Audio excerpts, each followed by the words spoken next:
Save Musi అంటూ దానికి సంబంధించి 30 సంవత్సరాల నుంచి అనేక ప్రభుత్వాలు వస్తున్నాయి, పోతూ ఉన్నాయి. దానికి సంబంధించి ఎన్నో ప్రభుత్వాలు, ఎంతోమంది నాయకులు కూడా దుర్వినియోగం చేస్తూనే ఉన్నారు ఆ పేరు పెట్టుకొని అని చెప్పేసి కూడా ఈరోజు సేవ్ మూసీ అంటూ కూడా మన ముందుకు రావడం జరిగింది. అసలు ఏ విషయంలో దుర్వినియోగం జరిగింది, ఏ ప్రభుత్వాలు ఏం చేయబోతున్నాయి, వీళ్ళ కాన్సెప్ట్ ఏందో కూడా ఒకసారి అడుగుదాం. బ్రదర్, ఏంది అసలు సేవ్ మూసీ అనేది, దాని ముఖ్య కార్యాచరణ ఏంది అసలు? మా ముఖ్య కార్యాచరణ ఏం లేదు. పర్యావరణము అందరికీ ఒకటే విధంగా ఉండాలి, తాగునీరు అందరికి ఉండాలి, మంచి శ్వాస అందరికి ఉండాలి, మంచి ఎన్వైర్న్మెంట్. అంటే మేము గతంలో మీరు చూసుంటే దామగుండంలో కానీ హెచ్సియూలో కానీ ఇవన్నీ అంశాల మీద మేము ముందుకు రావడము, ప్రస్తావించడానికి మేజర్ కారణం ఏంటంటే మేము పర్యావరణ న్యాయం అనే అంశం మీద బిలీవ్ చేస్తాం. పర్యావరణ న్యాయము అని ఇంగ్లీష్లో ఏమంటారు, ఎన్వైర్మెంటల్ జస్టిస్.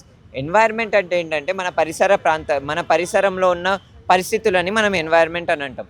అది వేడి అయి ఉండొచ్చు, వాతావరణం కూడా ఎన్వైర్మెంట్లో భాగమే, నీళ్లు ఎన్వైర్మెంట్లో భాగమే, గాలి ఎన్వైర్మెంట్లో భాగమే, తిండి ఎన్వైర్మెంట్లో భాగమే. ఇవన్నీ ప్రజలందరికీ సమానంగా లభించాలనే అంశంతో మేము పనిచేస్తాము క్లైమేట్ ఫ్రెండ్ తెలంగాణగా.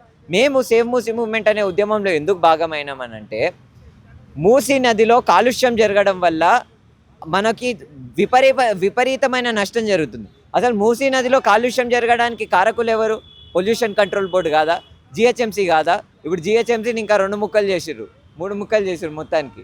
ఆ 3 మున్సిపల్ కార్పొరేషన్లు కాదా? ఒకప్పుడు ఉమ్మడి జిహెచ్ఎంసీ ఏదైతుందో ఆ మున్సిపల్ కార్పొరేషన్లో ఉన్న కార్పొరేటర్లు, కమిషనర్లు వాళ్ళు రెస్పాన్సిబుల్ కాదా? వాళ్ళ కళ్ళ ఎదుటనే మురికి కాలువలని ప్రభుత్వము మూసీ నది లోపల కలుపుతున్నప్పుడు ఏం చేసిర్రు మరి అధికారులు? వాళ్ళ మీద మనము కేసులు వేయొద్దా? వాళ్ళ మీద మనం ఎటువంటి యాక్షన్ తీసుకోవద్దా? వాళ్ళు కళ్ళకి గంతలు కట్టుకొని ప్రతి నెలకి లక్షల శాలరీ తీసుకొని ప్రభుత్వ ఖజానాలో నుంచి వాళ్ళు చేయాల్సిన బేసిక్ పనిని వాళ్ళు స్కిప్ చేసేసి హెచ్డబ్ల్యూఎస్ఎస్బి ఏం చేస్తుంది? Hyderabad water supply, sewage and water supply board ఏం చేస్తుంది? పొల్యూషన్ కంట్రోల్ బోర్డు ఏం చేస్తుంది? ఆ హిమాయత్ అండ్ ఉస్మాన్ సాగర్కి సంబంధించిన బోర్డ్స్ ఏం చేస్తున్నాయి? బుద్ధ విహార ఆ బోర్డులు ఏం చేస్తున్నాయి? సో మేము అడుగుతున్న ప్రశ్న ఏంటంటే, మూసీ నది కాలుష్యానికి సంబంధించి ఏవైతే డిపార్ట్మెంట్లను ప్రభుత్వం నియమించిందో ఆ డిపార్ట్మెంట్లు ఎందుకు పనిచేయలేవు కాబట్టి వాటి మీద మనం యాక్షన్ తీసుకోవాలి కదా. వాటి మీద యాక్షన్ తీసుకోకుండా పేద ప్రజలని పీనలైజ్ చేసి పేద ప్రజల మీద బుల్డోజర్లు నడిపిస్తాం, పేద ప్రజలు ఇల్లులు కొలుస్తామంటే ఎట్లా? సో ఇవే అంశాలు. మా నినాదాలు చాలా క్లియర్. మూసీ నది మీద ప్రభుత్వం ఏదైతే నీళ్ళ శుభ్రత ప్రాజెక్ట్ చేస్తామని అంటుందో దానికి వీఆర్ ఆల్ ఇన్. మేము ఉన్నాము. నీళ్ళని సాఫ్ చేస్తామంటే మేము దిగుతాం. మేము 2024 నుంచి ఇప్పటి వరకు ఎన్నిసార్లు క్లీనప్ డ్రైవ్ చేసినాము? Most popular videos of us is us doing cleanup drives కదా. మేము మూసీ నది లోపల ఉండి అక్కడ చెత్త ఎత్తుతున్న వీడియోస్, భారత జెండాని రికవర్ చేసిన వీడియోస్, ఇవే కదా చాలామంది ప్రజలు చూసినారు మావి. సో మేము మూసీ నది శుభ్రానికి ఆల్ ఇన్ ఉన్నాము. ఎందుకంటే మేము ఈడ జస్ట్ హైదరాబాద్లోనే కాదు, కింద ప్రాంతాల్లో ఏవైతే నార్సింగ్ అంటున్నాం, కింద ఏవైతే ప్రాంతాల్లో బాటసింగారం, ప్రతాప్ సింగారాము, ఇంకా అక్కడ మన ఎద్లాబాద్ చెరువు, ఇంకా మన పోచంపల్లి, ఇవన్నీ ప్రాంతాలు తిరిగినాం మేము. అక్కడ ఉన్న ప్రాంతంలో ఉన్న ప్రజలతో కలిసి పనిచేస్తున్నాం మేము. సో మేము ఖచ్చితంగా నీళ్ళ శుభ్రత అంశంలో ప్రభుత్వంతో ఉంటాము. కానీ ప్రభుత్వము నీళ్ళ శుభ్రత అని పెద్ద పెద్ద బ్యానర్లు పెడుతుంది, కానీ వాస్తవానికి కాగితం లోపల నీళ్ళ శుభ్రత గురించి ఏం మెన్షన్ చేయలేదు. మేము ప్రీఫిజిబిలిటీ రిపోర్ట్ చదివినాం, వాళ్ళ పీపీటీ చూసినాము. వీళ్ళు ఏ డాక్యుమెంట్ ఇవ్వకపోతే మేమే సెంట్రల్ గవర్నమెంట్ వెబ్సైట్లోకి వెళ్ళి మేమే రీసెర్చ్ చేసి పట్టుకున్నాము కొన్ని డాక్యుమెంట్లు. వాటిల్లో కూడా ఎటువంటి మెన్షన్ లేదు. అందుకనే వ్యతిరేకిస్తున్నాము. మా ఇంటెన్షన్ ఏంటంటే, ఒక భారీ ఉద్యమాన్ని నిర్మించి మనం మూసీ నది నీళ్ళని శుభ్రం చేసుకోవడము, మూసీ నదిని నిజంగా ప్రకృతిపరమైన సుందరీకరణ చేసుకోవడం. ఇప్పుడు మూసీని ఒకవేళ సుందరీకరణ చేస్తే ఒక పర్యాటక కేంద్రంగా కూడా తీర్చిదిద్దబడుతుంది. ఆ మూసీ వెంట ఎవరైతే సిటీ మొత్తం లోకల్లో చూసుకుంటే ఒక 50 కిలోమీటర్ల సరౌండింగ్ ఉంటుంది మనకి. నార్సింగ్ దగ్గర మొదలు పెట్టుకుంటే దాదాపు హైత్నగర్ వరకు, పోర్చంపల్లి వరకు కూడా చూసుకుంటే దానికి సంబంధించి ఎవరైతే ఒడ్డెమ్మటి నివసిస్తున్నారో పేద ప్రజలే ఉన్నారు ముఖ్యంగా, వాళ్ళు ఆ గాలి పీల్చుకొని ఆ స్మెల్కు అనేక రోగాల బారిన పడుతూ ఉన్నారు. వాళ్ళకు మంచిగా జరుగుతుంది కదా, దీనికి అడ్డుకోవాల్సిన అవసరం ఏముందని రేవంత్ రెడ్డి గారు కూడా గతంలో హైడ్రా విషయంలో ఎన్నోసార్లు కూడా చెప్పారు. అంటే ఇప్పుడు దీన్ని మెయిన్గా మీరు ఎట్లా చూస్తారు ఈ విషయాన్ని? ఇప్పుడు ఆయన అంటున్నవి అవాస్తవాలు. దాంట్లో ఒకటి వాస్తవం, ఇంకొకటి అవాస్తవం. వాస్తవం ఏంటంటే నిజంగానే పేద ప్రజలకి చాలా ఎఫెక్ట్ జరుగుతుంది ఏంటి మూసీ నది కాలుష్యం కావడం. కానీ అవాస్తవం ఏంటంటే వీళ్ళు ఏమంటారు అధికారులు, మూసీ నదిలో కాలుష్యం జరుగుతుంది కాబట్టి మేము ప్రక్షాళన చేస్తున్నాం, ఆ ప్రక్షాళన వల్ల నీళ్ళు శుభ్రమవుతాయి అని అంటున్నాం. వాస్తవము పేద ప్రజలకు ఎఫెక్ట్ జరుగుతుంది, కానీ అవాస్తవము మీ ప్రక్షాళన వల్ల మూసీ నది నీళ్ళు సాఫ్ కావు. ఎందుకంటే మేము చదివినాం కదా, మీ ప్రీఫిజిబిలిటీ రిపోర్ట్ చదివినాం, మీ డిపిఆర్ విడుదల చేసి ఇంకా క్లియర్గా అర్థమవుతుంది మాకు. మీరు 2024 నుంచి ఇప్పటివరకు 2 సంవత్సరాలు అవుతుంది, ఇప్పటివరకు మీరు ఎటువంటి కాగితం పెట్టలేదు. మీరు పెట్టిన కాగితాలలో మేము కనుక చూస్తే అసలు మీ దృష్టే లేదు నీళ్ళ శుభ్రత గురించి. మీ దృష్టి ఏముంది?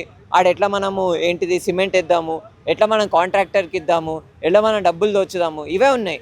నిజంగానే ఆ పేపర్లలో నీళ్ళ శుభ్రత గురించి ఉంటే మేము అడ్వకేట్ చేస్తాము, మేము నిజంగా వాళ్ళతో కలిసి పనిచేస్తాము. ఇప్పటికి ఏమంటున్నా అంటే నిజంగా ప్రభుత్వానికి చిత్తశుద్ధి ఉంటే ఏం చేయాలి, ఎవడెవడైతే కాలుష్యం చేస్తున్నాడో వాళ్ళందరినీ ఇప్పుడే ఆపేయండి, తక్షణంగా ఆపేయండి, వాళ్ళ మీద ఫైన్లు విధించండి.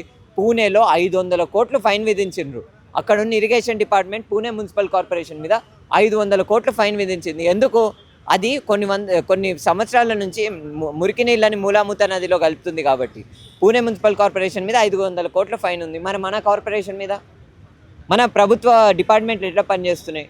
సో ఇట్లా ఫైనల్గా మన ముఖ్యమంత్రి రేవంత్ రెడ్డి గారు కూడా దీని గురించి స్పందిస్తూ ఏదేమైనప్పటికీ నా టర్మ్లో మాత్రం నేను 2029లో మళ్ళీ నేనే వస్తా, మళ్ళీ చూసుకుందాము, ఖచ్చితంగా మూసీ విషయంలో ఎక్కడ కూడా కాంప్రమైజ్ గాను, ఎవరు అడ్డుపడ్డా కూడా ఇది పోయేది కాదు, నేను ఖచ్చితంగా సుందరీకరణ చేస్తా, దాని వెంట ఉన్న వాళ్ళని కూలగొడతా, 100% ఇది తగ్గేదే కాదు అంటారు. అంటే మీరు ఎట్లా అడ్డుకట్ట వేసే అవకాశం ఉంటుంది దీని గురించి? అడ్డుకట్ట అంటే ఏం లేదు, చూసారు కదా హెచ్సియూలో ఇట్లానే పెద్ద పెద్ద డైలాగులు మాట్లాడారు కొంతమంది, గుంటనక్క, జింక, అవన్నీ డైలాగులు కొట్టిర్రు. లాస్ట్కి ఎవరు గుంటనక్కలో ఎవరు పందికొక్కులో తేలింది అన్ని విషయాలు క్లియర్గా. ప్రజలు చెప్పారు, సుప్రీంకోర్టు చాలా ముద్దుగా స్టేట్మెంట్ కూడా ఇచ్చింది. ఇప్పుడు కాంచగచ్చిబౌలిని చూసుకుంటే తెలుస్తుంది కదా, ఇట్లనే ఆరోగెంట్ మాటలు, నేను అథారిటేరియన్ని, నేను మొన్న రాజునైనా నేను ఒక ధోరణి అన్నట్టు మాట్లాడితే రిటాలియేషన్ అట్లనే ఉంటుంది. అట్లనే మాట్లాడి కేసీఆర్ పీకిండు. ఇప్పుడు రేవంత్ రెడ్డి కూడా ఇట్లనే మాట్లాడితే డెఫినెట్గా వెళ్తారు. కానీ మాకు కన్సర్న్ ఎవరు గవర్నమెంట్లు ఉంటారు, ఎవరేం చేస్తారు కాదు. Our concern is that we are youth of Telangana. మేము జెన్యూన్గా తెలంగాణలో ఉన్న యువత పర్యావరణానికి సంబంధించి జెన్యూన్గా పనిచేసే వాళ్ళము. మేము కేవలము నిరసనలు చేయడము లేకపోతే అక్కడనే ఆగలేదు, మేము రీసెర్చ్ చేస్తున్నాం. మీరు ఇప్పుడు చూస్తున్నారు కదా అవన్నీ పేపర్లు ఏంది, మేము రీసెర్చ్ చేసే వ్యక్తులం. అదొక్కటే కాకుండా మేము తెలంగాణలో నేను ప్రతి సంవత్సరము 30 స్కూల్లో పాఠాలు చెప్తా, 30 స్కూల్లో క్లైమేట్ చేంజ్ గురించి పాఠాలు చెప్తా నేను. ఇంకా మా టీం మెంబర్స్ మేము ఇప్పటి వరకు దగ్గర ఒక 80 స్కూల్స్లో చెప్పిన నేను పాఠాలు, మన హైదరాబాద్ పరిసర ప్రాంతంలో, మహబూబ్ నగర్లో. సో వీఆర్ నాట్ అంటే మేము ఏదో ఎంటీ స్టేట్మెంట్స్ ఇవ్వట్లేము. We're young people who are well aware, who are well read, and మేము మాట్లాడుతున్న విషయాల మీద మాకు కాన్షియస్నెస్ ఉంది. కాబట్టి రేవంత్ రెడ్డి గారు మా ప్రశ్నలని ఈజీగా ఈ సినిమా డైలాగులతో ఎందుకు కొట్టేస్తున్నాడంటే ఆయనకి మా కాగితాలకు రెస్పాన్స్ ఇవ్వడం రాదు.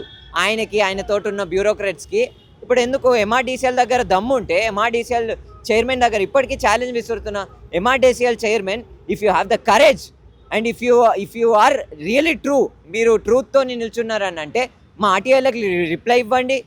ఎవరైతే ప్రజలు 80 ఆర్టీఐలు వేసిర్రో సమాచార హక్కు చట్టం ప్రకారము ప్రశ్నలు అడిగిర్రు, సమాచారం అడిగిర్రు, మీకు సమాచారం ఇవ్వడానికే తడిచిపోతే మేము ఏం చెప్పాలిగా?